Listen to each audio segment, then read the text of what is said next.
Hello everyone, আসসালামু আলাইকুম। আজকে আমার প্রিয় একটা খাবার রান্না করতেছি।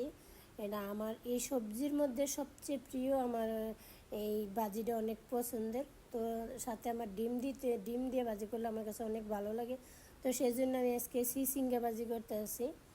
তো আমাদের চাঁদপুরের ভাষায় এটাকে সিসিঙ্গা বলে না, কই কই বা কইডা এরকম আঞ্চলিক ভাষা এরকম নামে বলে, কিন্তু ঢাকা এসে জানলাম এটাকে সিসিঙ্গা বলে। তো আমি ওই ঢাকার ভাষায় বললাম সিসিঙ্গা ভাজি করতেছি।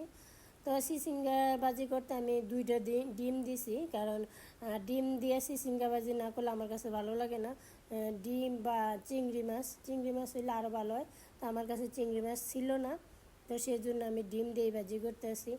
এই ভাজিটা আমার কাছে খাইতে এত ভালো লাগে। আর এই সিঙ্গার সিজনে তো আমার মানে খাইতে হইব হয় ডিম না হয়